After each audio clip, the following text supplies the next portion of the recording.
Buenas noches, una nueva edición de Hablando del Sistema. Llegó el día, ¿no? El infierno tan temido. Hoy es un descontrol total en lo que es la City porteña. Un dólar que se devaluó más de un 35% en un día, con tasas récord que no se veían desde el año 2002, 74% para el Selic. Y empiezan a circular números. Yo estoy grabándolo a las 4 de la tarde del lunes. Hay números que están empezando a circular ahora, que vencían 200.000 millones de pesos del Selic y solamente se renovaron 13.000, el resto fue a dólares. Entonces uno piensa, porque también circula la cifra que se vendieron 2.000 millones de dólares para tratar de mantener el precio ahí, que no se vaya más arriba. De hecho subió 60 y pico, después bajó. Entonces la pregunta que uno se hace es: Mauricio, ¿le estás preparando el camino a tus amigos para que se vayan? Porque si habla de que vendieron 2.000 millones de dólares hoy para sostener esto, y eso más o menos es la fuga de capitales de los que tus amigotes que se están yendo y van cambiando la Selic en los dólares y se van. Vas a hacer el trabajito de sacarte a todos tus amigos de encima, que ninguno pide un centavo, y después vemos qué hacemos nosotros, y después va a pagar la fiesta a nosotros. Yo le digo, señores, acá hay gente que todavía alegremente habla de las elecciones de octubre, de un balotaje, de la toma del poder en diciembre. Esto pasó hoy, a un día de las elecciones. ¿Se imaginan 2 meses? 4 meses? Cuando esta devaluación se traslade a los precios, ya hay negocios que están cerrando, ya hay negocios que no están mandando mercadería.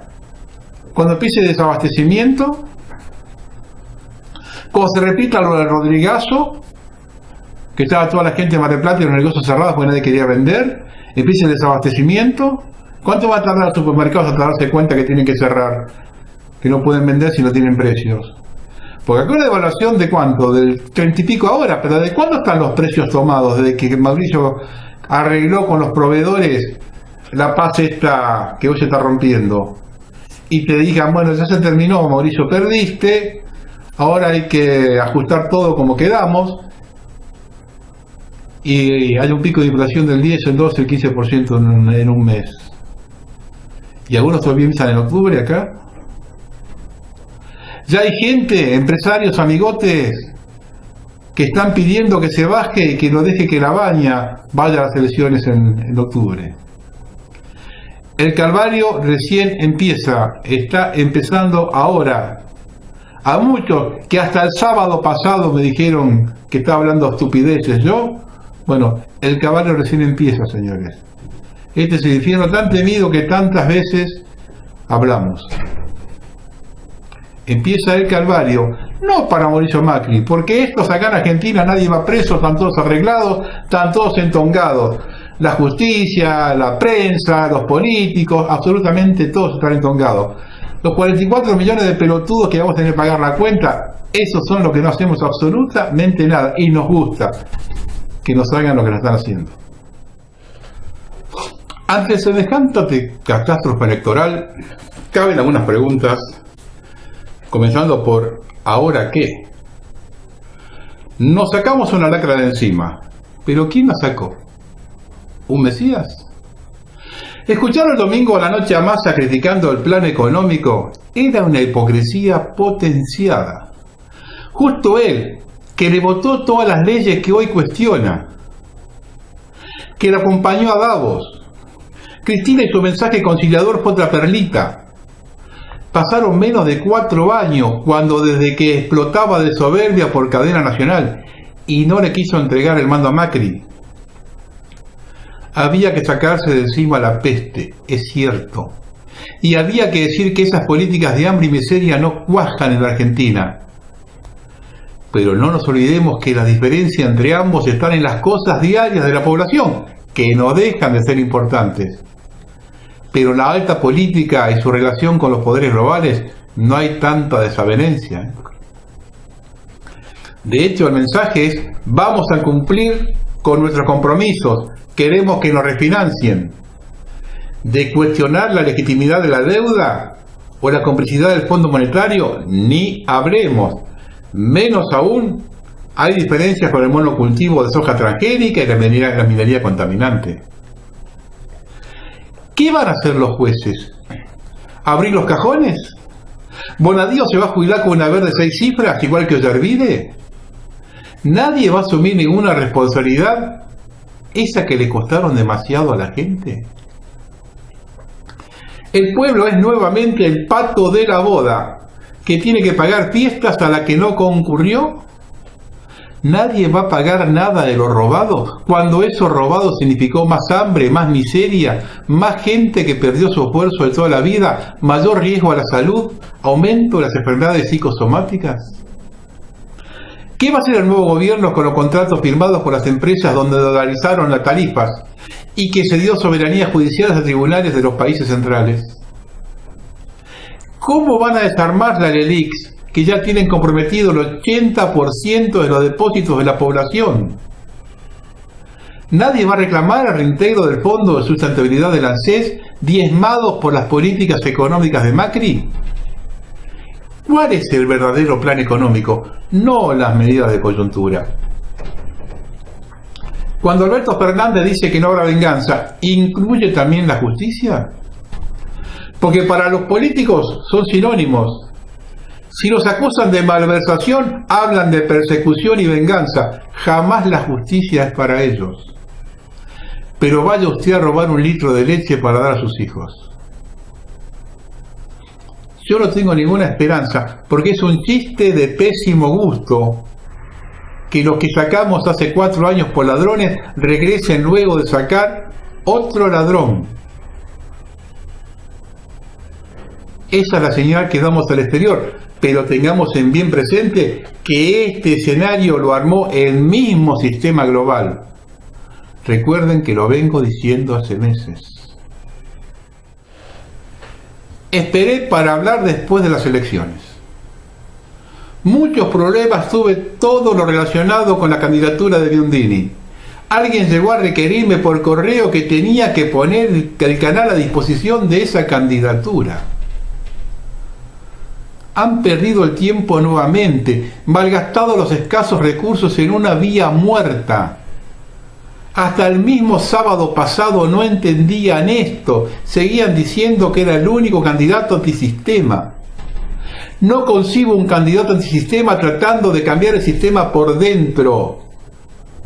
Ahí están los resultados.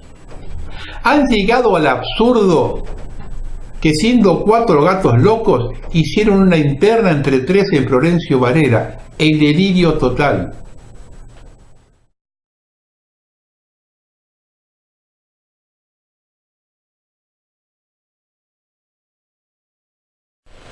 Me ponderaban como una medida transformadora echar al embajador inglés. Cuando pregunté, una vez efectuado eso, cómo seguía la historia, silencio de radio. Revisé los 10 puntos que proponía bandera vecinal y no vi uno solo que significase salida del sistema.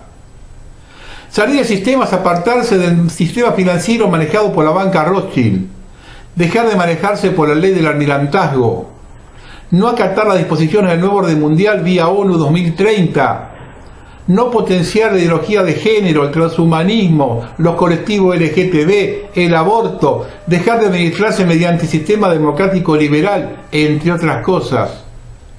No vengan a querer vendernos gato por liebre. ¿Es posible esto? Ningún camino fácil. Ahora bien, por el camino que nos lleva al sistema, conocemos nuestro destino. Si decidimos correr el riesgo de luchar por nuestra libertad, entonces juntémonos para otra cosa. No para avalar el sistema y justificarlo. La lectura que hacen es la siguiente: gane quien gane, todos tuvieron la posibilidad de participar, desde la ultraderecha a la ultraizquierda, y los nacionalistas son 40.000, es decir, menos del 0.1%.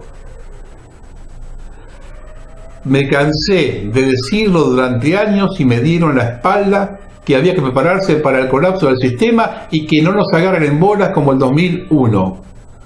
Ahora tenemos el problema a la vuelta de la esquina y alguno estará contando el dinero que le quedó por los votos obtenidos. No hay otra forma de entender el motivo por el cual se presentaron a elecciones quienes dicen estar fuera del sistema.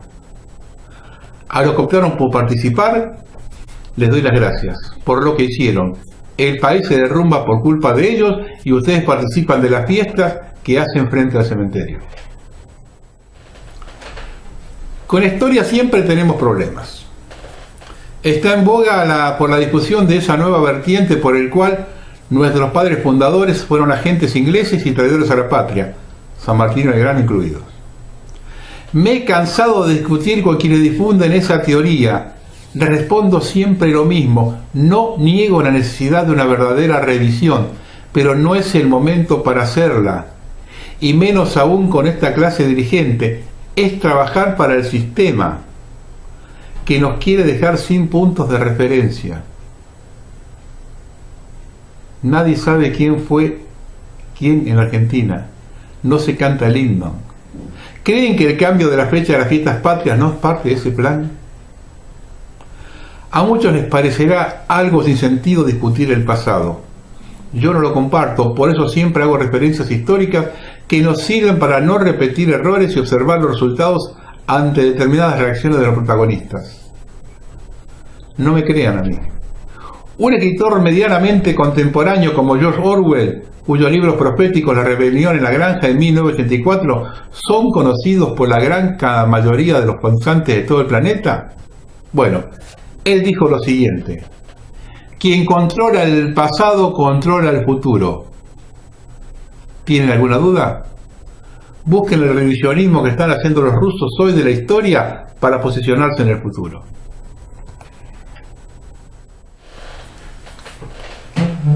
Ya no quedan dudas.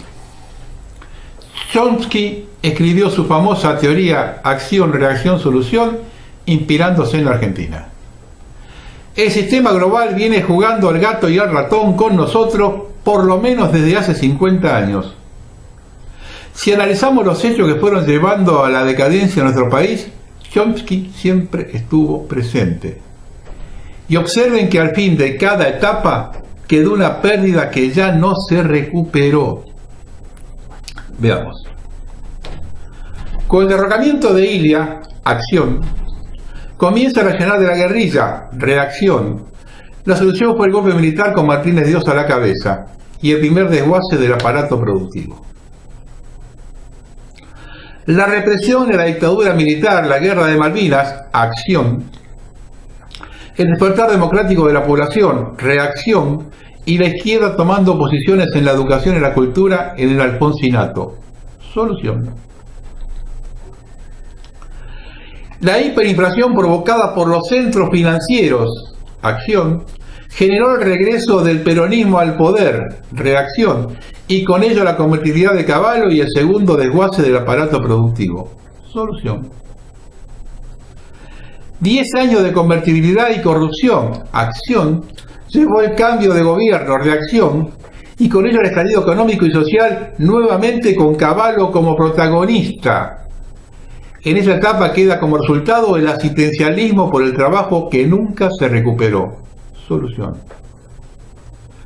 De semejante crisis generada por las empresas que saquearon el país y se fueron cuando explotaba la convertibilidad, acción, surge el que se vayan todos, reacción, y la asunción como presidente de un desconocido, Néstor Kirchner, solución.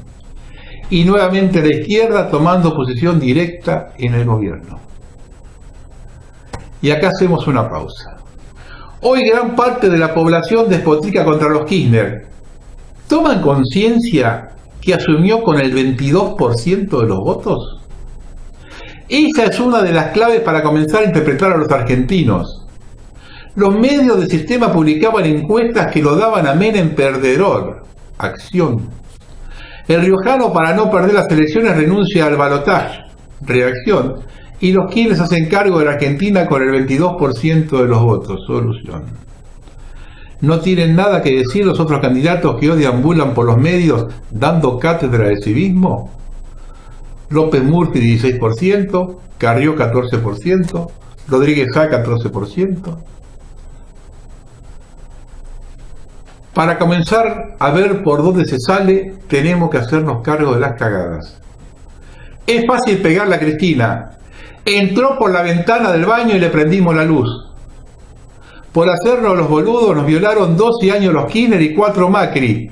Y ahora nos escupen en la cara que con sus cagadas la tienen que pagar nuestros hijos y nietos. ¿Podemos ser tan idiotas? Sigamos a Chomsky. 12 años de prepotencia, corrupción, venganza, acción. Determinó que la gente diese por terminado el mandato de los Kirchner. Reacción. Eligiendo a uno que venía por fuera de la política y el primer presidente que no era abogado, Macri. Solución. Y ahora, a los que a los otros lo demandó 12 años, Macri lo hace en menos de 4. Devuelve el poder a quien se lo dio, pero puso el país al borde del abismo. A esta altura de los acontecimientos, ¿alguien tiene todavía duda del plan liberal marxista? Vamos a poner las cosas en su lugar. Acá lo único que hay que analizar es cuándo toma el poder el sistema global y provoca la balcanización argentina que se va a dar a consecuencia de enfrentamientos civiles. El aparato kirchnerista está copado por movimientos de izquierda revolucionarios. Toman el poder y tenemos la plata patria socialista a la vuelta de la esquina. Pregunto, ¿van a abrir las cárceles igual que en 1973?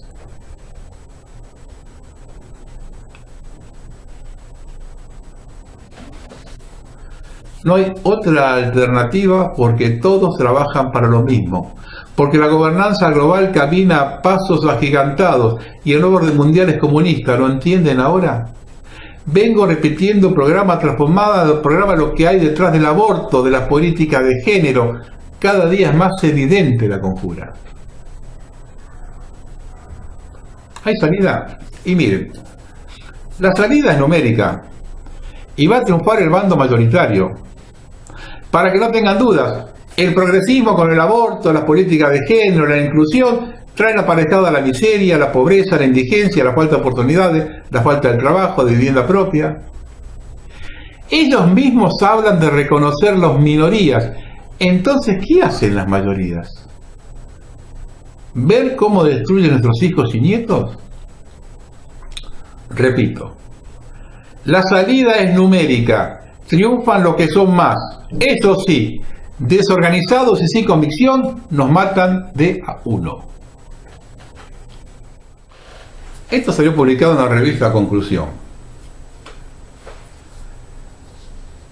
Esto es lo que dicen los que votan a Macri. Son inútiles pero no roban. En 3 años y medio el gobierno de Mauricio Macri emitió 187.298 millones de dólares de deuda. Según el Observatorio de la Deuda Externa de la Universidad Metropolitana para la Educación y el Trabajo. De ese total emitido, el 71.2% ya se perdió. En concepto de fuga de capitales, entendida como la suma de los ítems de formación de activos externos del sector privado o no financiero, la remisión de utilidades al exterior, la salida de dólares por turismo y el pago de intereses de la deuda. La política de endeudamiento llevada a cabo por la administración de Cambiemos, según el informe de la UMED, genera dudas sobre la posibilidad de afrontar los vencimientos de deuda. Las bondades de los mercados internacionales que recibieron con los brazos abiertos al nuevo gobierno argentino se terminaron en 2018 y Cambiemos tuvo que acudir de emergencia al Fondo Monetario, con el cual acordó el stand-by más grande en la historia del organismo. Según el observatorio, hasta el momento la organización se desembolsó más de 40.000 millones de dólares, pero desde que se firmó el acuerdo hasta hoy se perdieron 32.388 millones, equivalente al 82.6% de lo que giró el fondo. El informe del observatorio que dirige el economista Arnaldo Bocco sostiene que frente a la corrida contra el dólar, que solo se puede esperar que se profundice en los siguientes meses, la pérdida de reservas se torna preocupante. El riesgo de no poder afrontar los pagos de la deuda externa se acrecienta a la vez que se profundiza la inestabilidad sistémica de la economía nacional, tanto para lo que resta de la gestión de Cambiemos como para el gobierno que comience luego del 10 de diciembre. El ritmo en que los dólares salen del país no hace más que confirmar el temor.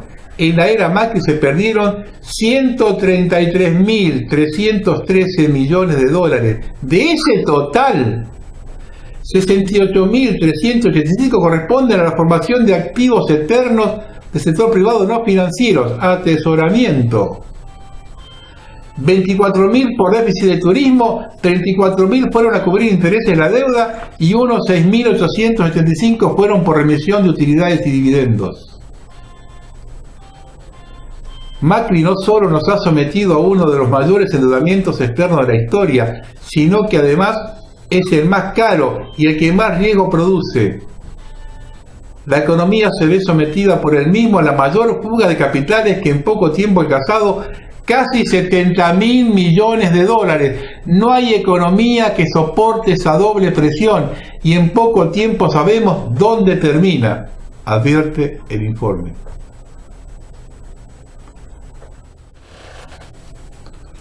Esto lo publicó El Observador de Uruguay. Montevideo, Rosario, un solo corazón. Un colega oriental me dijo que era exacto lo que dije yo sobre los barcos ojeros.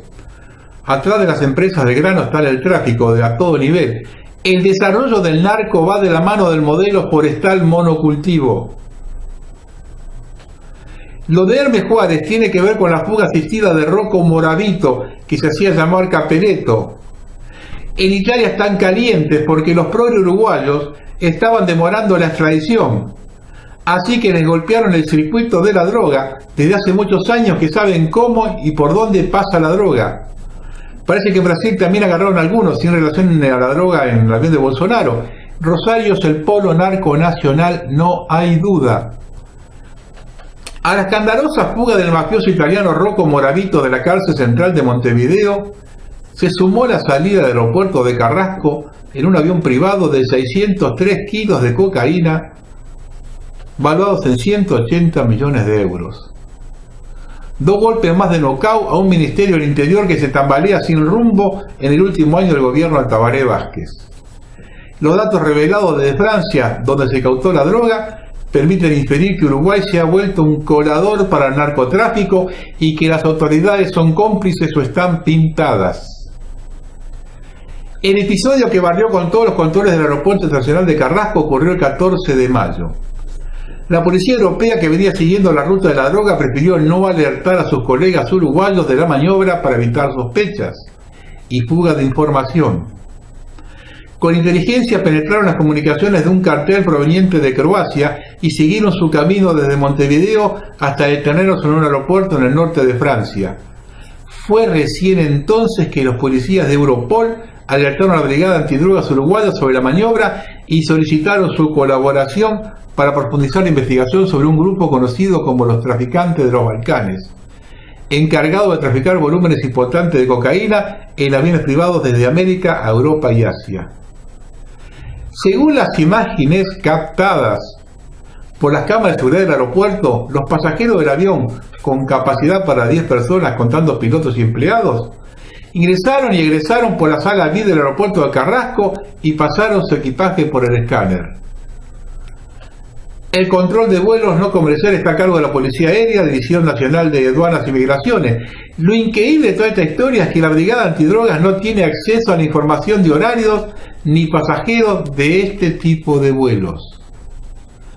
La falta de coordinación y de protocolos es evidente y debería haber llamado la atención a alguien en todo el gobierno. Uruguay no es una isla en un continente productor y exportador de cocaína. El narcotráfico es una plaga que no solo ha llevado más pobreza a los pueblos y corrupción a los estados. La corrupción de los funcionarios, la marginalidad donde se expande la industria de la droga con el sicariato, la violencia, las mulas y la extorsión solo generan más opresión, desigualdad e injusticia. Lo ocurrido en el aeropuerto es una señal demasiado fuerte y peligrosa que marca el fracaso inequívoco de una gestión demasiado larga y con resultados muy malos al frente del Ministerio del Interior. Las autoridades alemanas encontraron 4,5 millones de toneladas de cocaína camufladas en bolsas de deporte y transportadas por un barco contenedor procedente de Uruguay, cuyo destino era la ciudad belga de Amberes. informaron este viernes fuentes aduaneras de Hamburgo. Se trata de la mayor cantidad de cocaína interceptada nunca en Alemania, y su decomiso fue calificado por esta fuente a través de un comunicado como un sensible golpe al tráfico internacional de drogas. El hallazgo se produjo hace 2 semanas cuando funcionarios aduaneros de esa ciudad portuaria alemana revisaron el mercante que, según su documentación, transportaba semillas de soja. Esta enorme cantidad representa la mayor incautación de cocaína en Alemania, dijo un comunicado oficial, y agregó que la oficina del fiscal de Hamburgo está investigando quién estaba destinado a recibir el contenido del contenedor. La droga estaba depositada en 211 bolsas de deportes negras, en cuyo interior había distribuidos más de 4.200 paquetes con cocaína prensada, cuyo valor en el mercado negro habría rondado, según estimaciones alemanas, los 1.000 millones de euros. La policía europea estaba en la alta alerta sobre grandes cargamentos provenientes de Uruguay, ya que el pasado 16 de mayo se incautó en el aeropuerto de Suiza un cargamento de 600 kilos de cocaína que partió de un avión privado del Aeropuerto Nacional de Carrasco. La Europol ha dicho que sospechan de la existencia de una red de corrupción con funcionarios uruguayos involucrados. A través de un sistema de sobornos, esta permitiría, mediante el pasaje del cargamento de droga, principalmente cocaína, hacia Europa. Hasta las manos allá y ahí. Toda la zona ribereña de Argentina y Uruguay. Esta saga de artículos sobre Malvinas y el petróleo despertó a muchos. Me han pedido que amplíe el concepto de mando y comando. El mando es el conjunto institucional de las fuerzas con todos sus departamentos politécnicos y administrativos. El comando son aquellos que hacen parte de un teatro de operaciones. El material depende del mando, así como todo el personal a asignar al teatro. Entre uno y otro hay terreno compartido y a veces disputado en inteligencia y estrategia. Las operaciones que el mando no puede evaluar y entonces crear un orden de batalla son por definición especiales. Las acciones de la aviación, marina y fuerza aérea recaen bajo operaciones especiales, porque era la primera vez que se hacían. Misiles Creuset, primera vez. Aproximaciones rasantes, primera vez. El mando sabía que no había chance que la aviación hiciera eso porque se lo habían especificado los norteamericanos. Los A-4 no podían volar rasante. El comando evaluaba y disponía orden de batalla sin intervención del mando. Fue por eso que tuvieron éxito. Improvisaban. El mando les falló. Tuvieron que improvisar mucho material. Pidieron espoletas y lo demoraron 30 días. La guerra es un bicho y la sangre de ese bicho es el petróleo. La guerra es con, para y por el petróleo. Y viceversa, petróleo igual a guerra, guerra igual a petróleo. ¿Queda claro? La guerra de Malvinas es objeto de discusión en muchos círculos militares, pero la verdad se queda dentro de esos círculos y al público les llega solo la propaganda berreta. Hay que entender que el centro de gravedad era el mar y no la tierra. O sea, el conflicto se decidía con la presencia naval y no con la ocupación de las islas. Dicho de otra forma, el teatro en tierra no decidía la guerra, y todos los que combatieron se mataron inútilmente de los dos bandos. Inglaterra incurrió en multitud de errores. Envió el convoy para reforzar un mal orden de batalla. Era una operación para un grupo naval, no una task force. Era muy poca flota. Cuando Argentina golpeó con Bayor, la SA se quedó sin apoyo. Aún así siguieron por la campaña y el resultado fue que se quedaron cara a cara con los que se habían replegado a Puerto Argentino y los arrinconaron. Las SAS pelearon muy bien, pero no les iban a pedir que cargaran sobre el caserío porque estaban preparados y se podían negar. Del lado argentino nunca se rompió la cadena de comando, y esto porque no eran experimentados, y fue una pena porque el mando convenció a la aviación a retirarse porque en tierra se habían rendido, algo absurdo. Lo que pasaba en tierra era apenas una operación, la guerra seguía.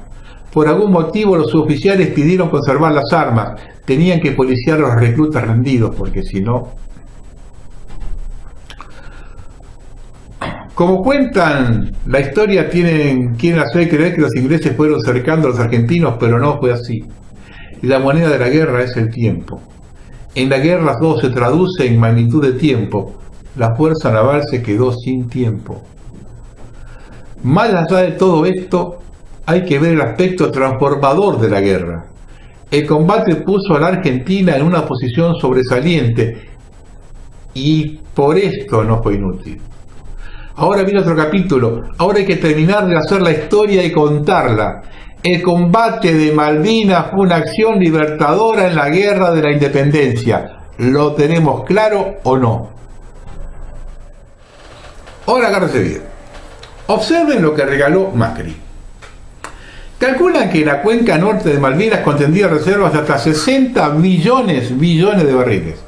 Para tener una idea, Venezuela tiene 300 billones de barriles de crudo. El presal brasileño tiene sobre 80 teóricos totales, 33 billones extraíbles. Igual Arabia Saudita, 80 billones.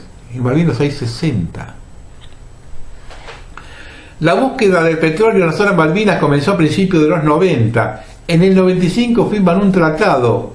La exploración se detuvo en el 98 y comenzó en 2007. Desde el 98 se hablaba del disparate de 60 billones de barriles. Por lo que parece, la compañía Rockefeller Exploration no comenzó de cero, sino que contaba con datos y mediciones de exploraciones ya hechas. En 2010, esta compañía informa que una gran columna de petróleo de 217 metros, zona neta de 53 metros, flujo ininterrumpido, densidad de entre 26 y 29 grados API, nada de agua, sulfuro de hidrógeno o dióxido de carbono. La gravedad API es una unidad de medida de densidad de petróleo que va de 10 a 70 grados API. Ghawar y Dubái, que serían los dos de referencia, rondan entre 31 y 38 grados API. Más alto es el grado, mayor es la capacidad del petróleo para producir combustibles, pero también cuenta el tenor del sulfuro. El petróleo pesado de difícil extracción y purificación es el caso de Venezuela, que es un petróleo enormemente pesado y sulfuroso. A esto se le suma la profundidad de la veta. El presal brasileño llega a 8.000 metros contando agua y tierra. El petróleo extraído experimentalmente en el mar argentino es un petróleo dulce, de calidad mediana alta, muy superior al venezolano, superior al brasilero, comparable al nigeriano y casi comparable al Brent del Mar del Norte, y su precio estaría entre un 10 y un 20% encima del promedio. Pero la ventaja sería, primero, seguridad de extracción. Segundo, facilidad y bajo costo de refinación por carecer de azufre. Tercero, la proximidad de las vetas que varían entre 200 y 500 metros. Esto reduce mucho el costo de extracción.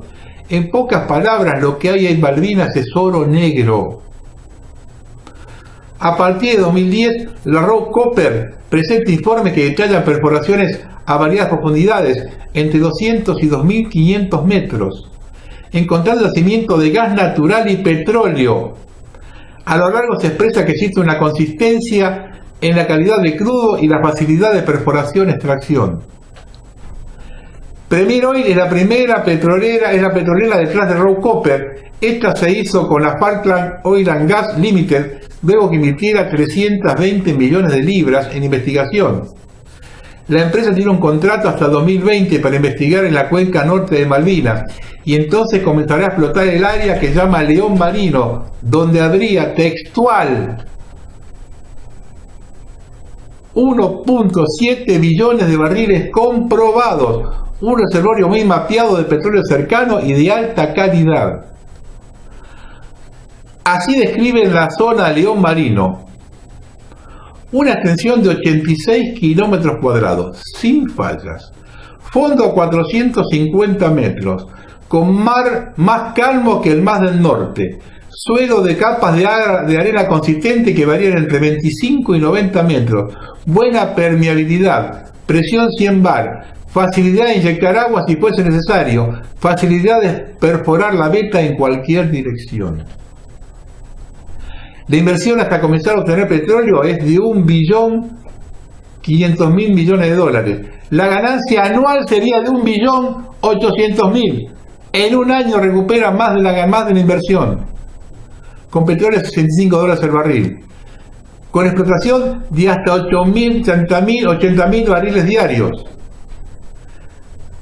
Esto es lo que hace a un área apenas que en la cuenca norte. Como se ve en la imagen, hay otras varias bajo exploración.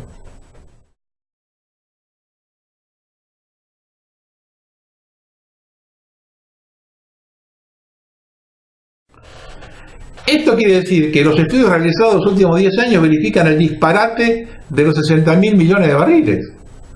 Esto, aclaremos, es la cuenca norte de Malvinas. Luego tenemos cuenca sur y oriental y occidental con zona contigua y territorial, 23 áreas.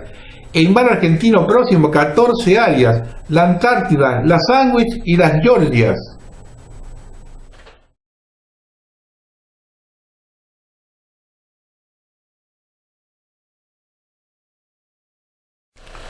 Esto es lo que hace al petróleo. Luego está el gas natural. Antes de querer entender lo que pasa en la Argentina, hay que tomar conciencia de la magnitud de esto. A los que manejan las guerras no les importan los soldados. Esto fue siempre así. Unos 2.000 gurkas vieron como 50 veteranos frente al Parlamento devolvieron sus medallas militares en protesta por la discriminación inmoral del gobierno contra ellos. Vestidos con corbatas de regimiento y sus distintivos sombreros de color caqui, los soldados retirados protestaron contra las pensiones y vergonzosamente bajas y pidieron el derecho a vivir en Gran Bretaña a cambio de años de lucha junto a las tropas británicas. Los gurkas napaleses han servido en el ejército durante casi 200 años, pero reciben una pensión mensual de alrededor de 131 libras, en comparación con alrededor de 1.000 libras para sus contrapartes británicas. Nuestra pensión ni siquiera es suficiente para la vida en Nepal. En Gran Bretaña es increíblemente baja, dijo Dewar Gurung, de 46 años, que sirvió en el ejército durante 23, incluyendo giras por Bosnia, Sierra Leona y las Islas Malvinas. Nuestra pensión es un insulto, una desgracia, agregó Akumar Gurung, de 42 años, quien vio el deber en la invasión de Irak en 2003, durante una carrera de 19 años. Di la mitad de mi vida activa por Gran Bretaña, no merecemos más. Los gurkas también están pidiendo un cambio a las reglas bajo las cuales no tienen derecho automático a permanecer en Gran Bretaña si se retiraron antes de 1997. Si tratan los ingleses a los que combatieron con ellos, imaginan lo que tienen reservado para nosotros. Y esto no termina acá, esto lo giró Leandro Rosso. La Corte Suprema de Justicia ratificó la constitucionalidad de la Ley de Protección de Glaciares, en contra de lo planteado por el anterior gobierno nacional de la provincia de San Juan, que negaban la facultad del gobierno nacional de legislar al respecto. Ahora, en su reemplazo, el actual gobierno nacional pretende aprobar una reforma al Código Penal que esconde una suerte de amnistía para beneficiar a las megas mineras, llegando a afirmar a esos efectos que hielo no es agua. Detrás de ello, con la expectativa de que se condene a funcionarios del gobierno K por violar la mencionada ley, se espera que la nueva normativa penal zafe a las mineras del delito de destruir los glaciares, como lo ha hecho la corporación canadiense de Peter Munk en el bosque sanjuanino, quien ahora, fusionada con la inglesa Randgold y la alianza con la china Shandong Gold, pretende por contrario relanzar sus operaciones en Pascua Lama y Veladero. El presidente Mauricio Macri designó para presidir la comisión redactora de este anteproyecto al abogado Mariano Borinsky, un abogado ambicioso que realizó una meteórica carrera hasta llegar a los más altos niveles de la justicia federal, como juez y presidente de la Cámara Nacional Federal de Casación. Previamente, a fines de 2009, Borinsky ganó una beca por 2 años otorgada nada menos que por la Embajada y el Departamento de Estado de Estados Unidos en el programa de liderazgo de visitantes internacionales. Una muestra de quienes estaban realmente interesados en esa reforma la dio el mismo Borinsky, que antes de dar a conocer el proyecto en Argentina, lo presentó en Washington, ante funcionarios de Donald Trump, que elogiaron la reforma, ofrecieron su colaboración y dieron un firme respaldo al proyecto. Nunca debemos olvidar que esta ley de protección de glaciares fue vetada por Cristina Fernández, lo que vuelve a confirmar que los objetivos supremos con Macri son los mismos, solo difieren en el cabotaje.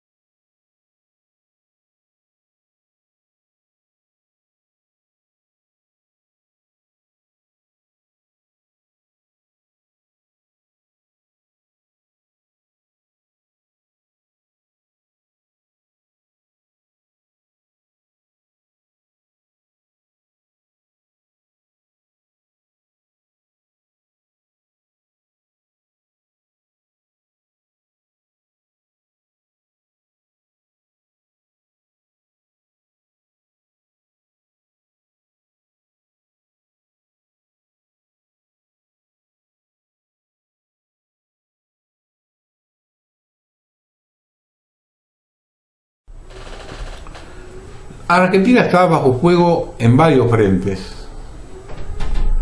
Esto lo publicó el diario Río Negro. 3 cabañas del complejo vacacional de un colegio porteño ubicadas en Mascardi, a unos 35 kilómetros de Bariloche, fueron quemadas intencionalmente en la madrugada del jueves pasado. Las principales sospechas recaen sobre los integrantes de la comunidad mapuche que mantiene ocupado legalmente un predio de a unos 100 metros de allí. Los investigadores y los propios encargados del campamento Rucalauquen, propiedad de la Asociación de Exalumnos del Colegio San José de Buenos Aires, apuntaron contra la comunidad en declaraciones y en escritos de sus cuentas de redes sociales. En el sector, bomberos voluntarios encontró restos de combustible, lo que prueba el accionar de desconocidos. Peritos de la Federal trabajaron el viernes en el campamento para determinar el origen del fuego y si existen pistas que revelen algo de sus participantes. El camping pertenece a la Congregación Sagrado Corazón de Jesús y recibía a grupos de chicos de escuelas públicas y privadas y agrupaciones scout en primavera, verano y otoño. Está ubicado en la ruta 40, Nacional 40, unos metros antes del Automóvil Club Argentino. Nunca hubo un problema. Nada. Son muchos años perdidos de trabajo y esfuerzo. Lo que llama la atención es lo que se incendió y lo que no, y la época del año para que se produzca un incendio. En esta época no viene nadie y solo las cabañas se prendieron fuego, ningún árbol, indicó Julián Cuñas Ferre, el administrador de las cabañas. Acá puede venir de cualquier lado la cosa.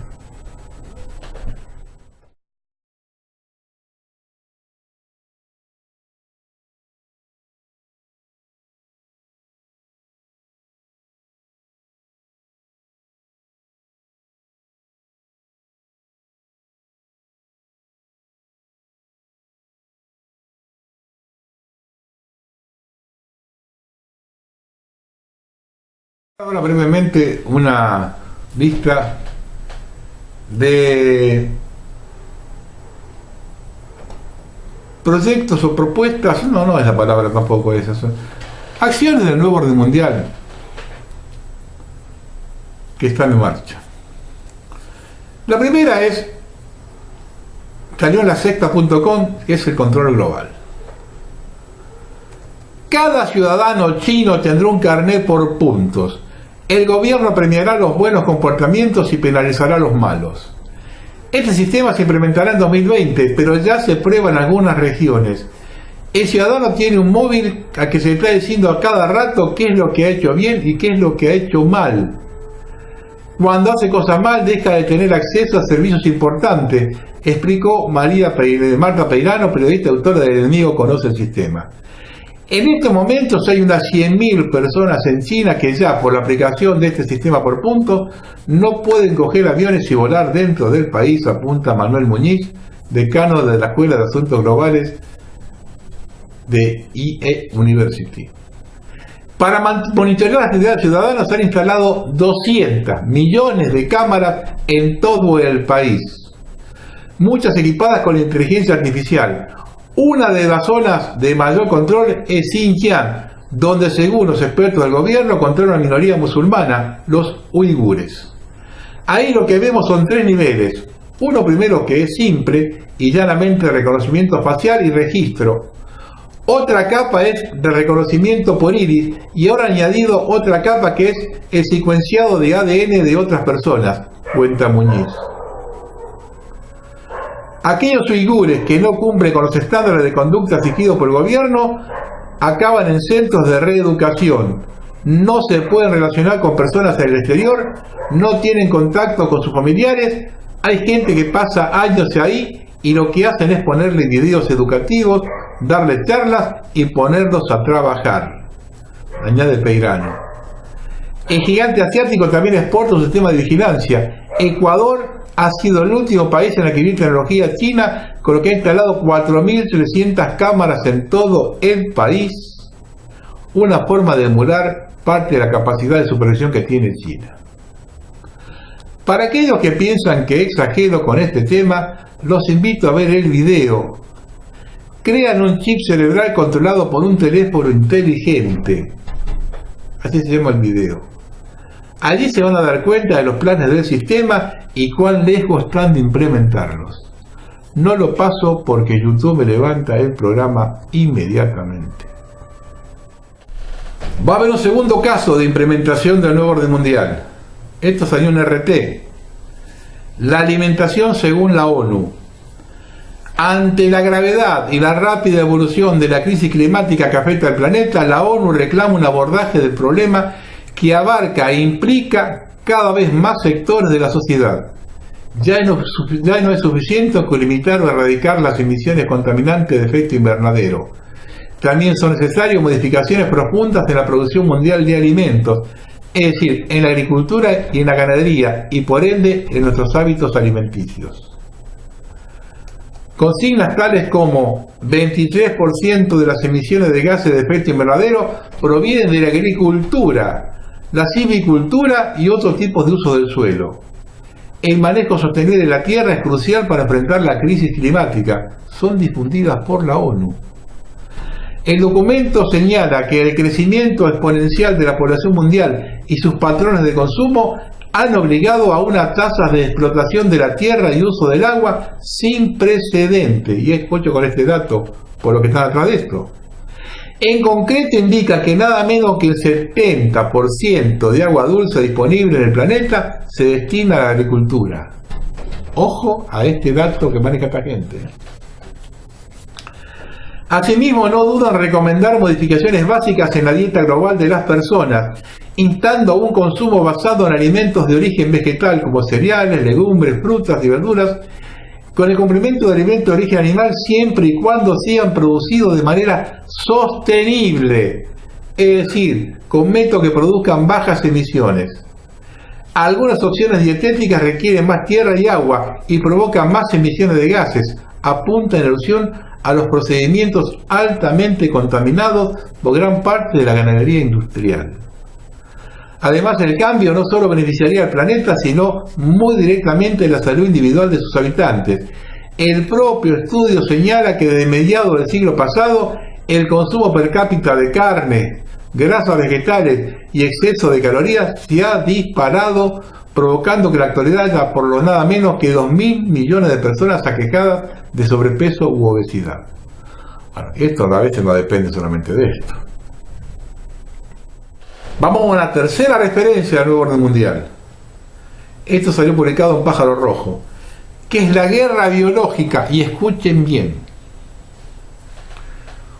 Fort Detrick es una instalación militar situada en la localidad de Frederick, en el estado de Maryland, donde desde 1943 se desarrollan los programas de guerra biológica del ejército de Estados Unidos. Durante la Segunda Guerra Mundial, allí se fabricaron 5.000 bombas que llevaban esporas de antrax.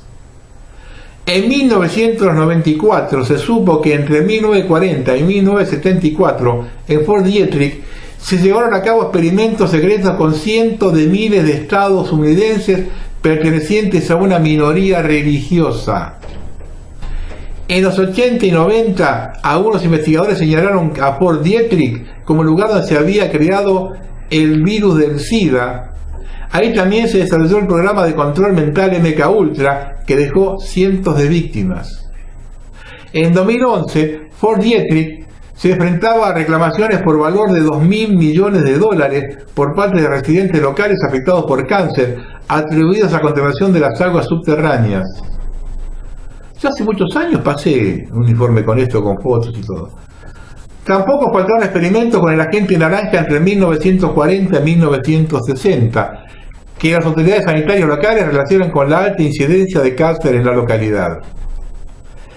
Este laboratorio ha sido temporalmente cerrado después de que el Centro para el Control y Prevención de Enfermedades descubriera que en las instalaciones no se cumplía con los estándares de bioseguridad.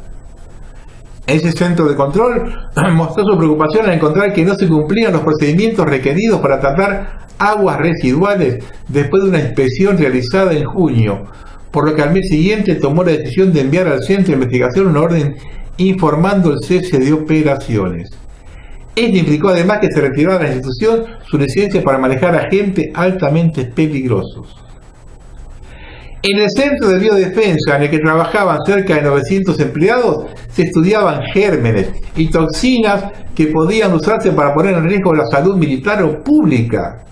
Además, se dedicaba a investigar brotes de enfermedades manteniendo colaboraciones con universidades, agencias gubernamentales y farmacéuticas, según el New York Times.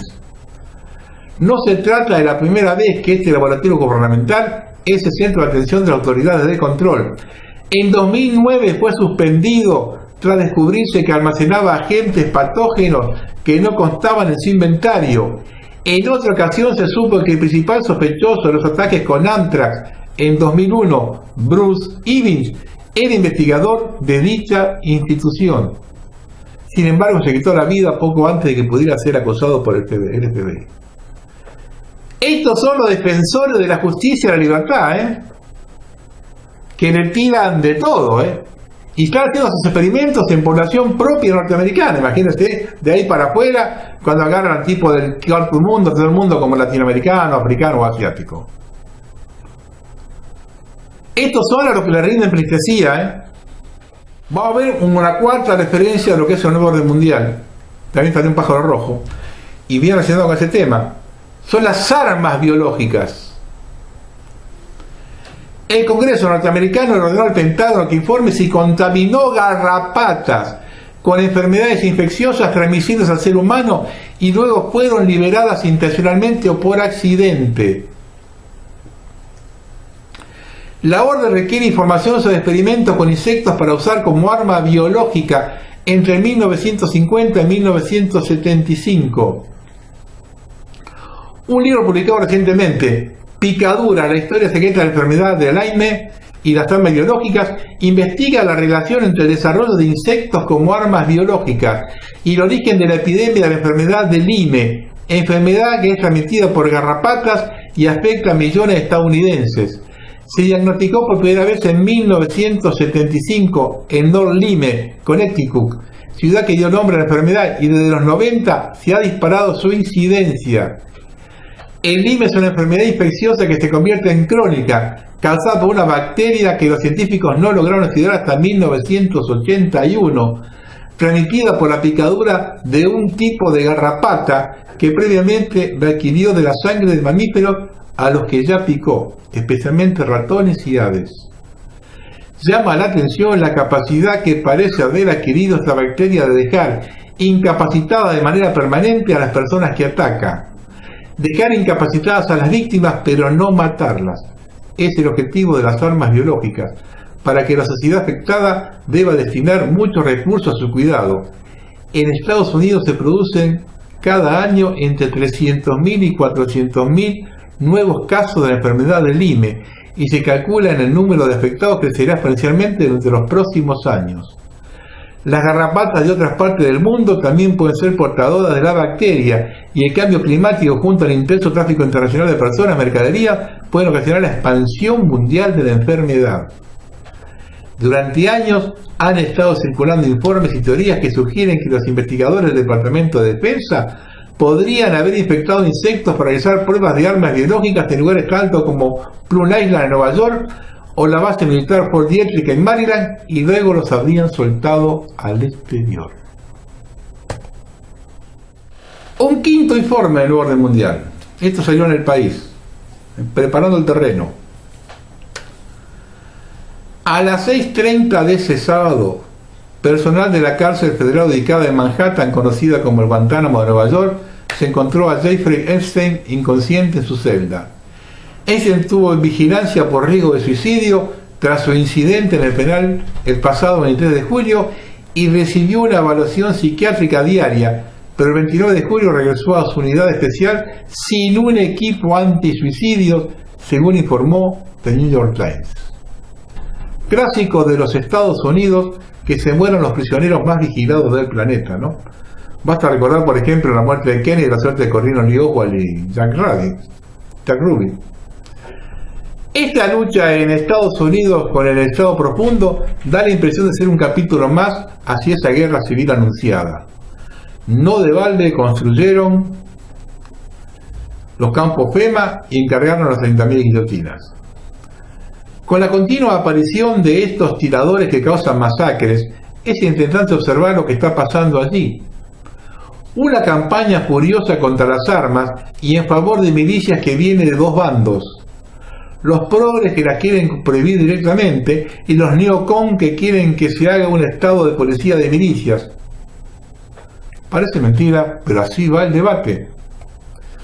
Dejo unas líneas de lo que dijo el conductor de televisión St. Patrick Haney. Quiero ver el perímetro de cada escuela circundada por policías retirados, servicios secretos, militares. Quiero que ustedes donen 15 horas semanales. Podemos cubrir cada escuela y cada esquina, 24 horas. Pongan un detector de metales y habrá escuelas seguras. Tengan un guardia armado en cada piso de cada escuela, en cada shopping. Eso nos va a dar una capacidad de respuesta que no tenemos.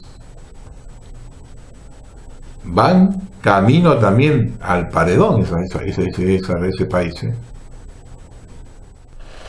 Esto salió publicado en el periódico digital Pausa sobre el glifosato. Interesante. Se está empezando a complicar esto de tapar el sol con las manos.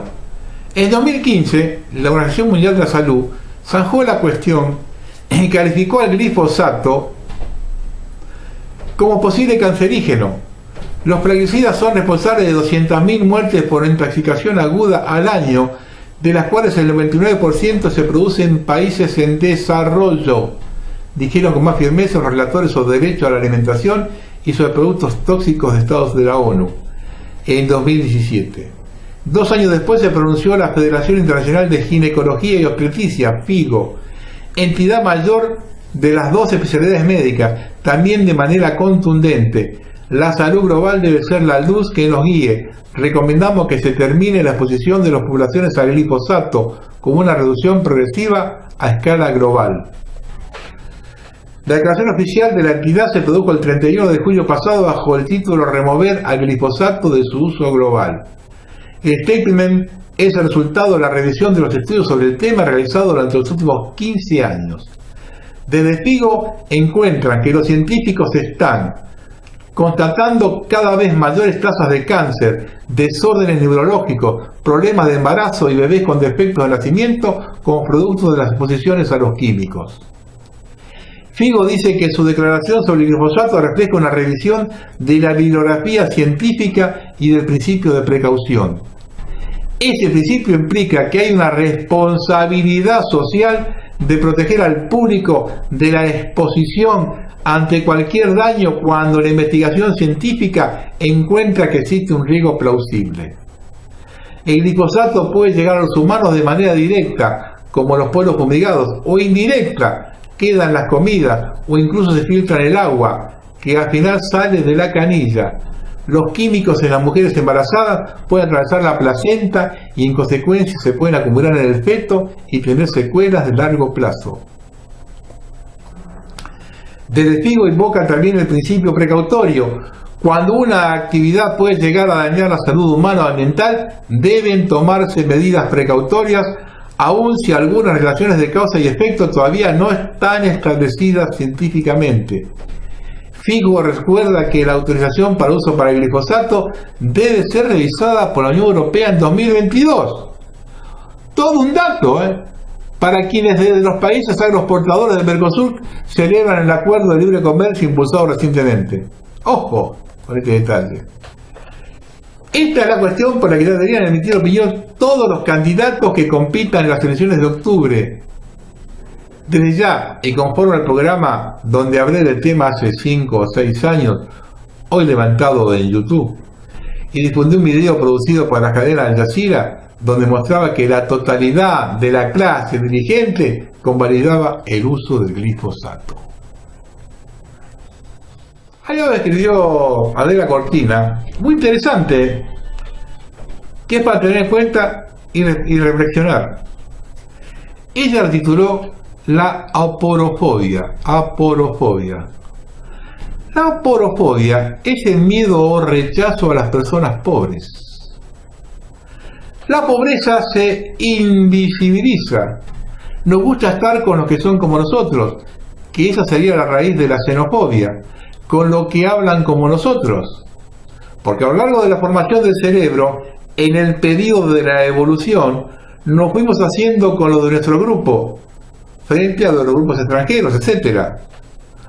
Pero luego hay un paso más importante, que es que los seres humanos somos lo que se llama animales reciprocadores. Estamos dispuestos a dar con tal de recibir. Y por eso la raíz de nuestra sociedad es el contractualismo. Vivimos estando dispuestos a cumplir con nuestros deberes con tal de que el Estado proteja mis derechos. Estoy dispuesto a dar mi trabajo en tanto me paguen el sueldo. Yo estoy dispuesto a dar, a ese dar y recibir, y vivimos en la sociedad del intercambio, del contrato, del pacto. ¿Qué pasa con algunos que parece que no tienen nada interesante para dar? Que no pueden dar nada en intercambio. Estamos acostumbrados hoy por ti, mañana por mí. Los que parece que no pueden dar nada son los pobres. Por eso la palabra aporofobia, que viene de aporos, que es pobre en griego, y fobios, que es temor, recelo. Y ese rechazo al pobre, que a mi juicio tiene una base cerebral, y por lo tanto es universal, porque frente al que no puede darnos nada interesante a cambio, o eso creemos, nos ponemos en guardia y lo dejamos de lado. Educativamente hay una excelente noticia, y es que el cerebro es plástico, y esa es la base de la educación. Podemos cambiarlo, podemos forjar nuestro propio cerebro, nuestro propio carácter, nuestras propias falencias, nuestras propias tendencias y predisposiciones. En ese sentido, creo que en la educación hay una claridad impresionante. Por lo que es claro, entre muchas otras cosas, es que la aporofobia va en contra de la dignidad humana. No puede haber una sociedad aporófoga y a la vez democrática. Sin embargo, todas las ciudades que conozco son aporofóbicas. Por eso yo creo que la aporofobia es un tema con el que hay que acabar. Y no solo es educativa, sino institucional. Hay que acabar con las desigualdades en el siglo XXI. Bueno, vamos terminando. Hoy no hay fotos, la verdad que a los tumbos con esto, más tarde que nunca. Lo que se vivió en estos días y lo que se viene ya no va a ser todo así. Va a ser todo con poco tiempo y los apurones. Empezamos en la recta final. Yo lo dije varias veces, lo sigo sosteniendo, me lo van a retrucar como me retrucan todos si me equivoco. No hay salida. Dentro del sistema no hay más salida. Los que no me creen sigan de derecho viejo y se van a dar cuenta más tarde o más temprano. Esto de la aporofobia que agarra mujer es clásico en Argentina. Cuando el medio pelo trata al resto de la población de negros de mierda, es la aporofobia pura. Y fíjese cómo estamos llevando eso. Esa grieta hay que terminarla de una vez por todas. Y se va a terminar por la buena o por las malas. En Argentina ya tiene el camino derivado para allí. Los que me conocen personalmente, que hemos hablado, saben lo que pienso, saben algún tipo de cosas. Pero vuelvo a repetir, hay gente que hasta el sábado pasado me estaba discutiendo cosas que hoy se fueron al diablo.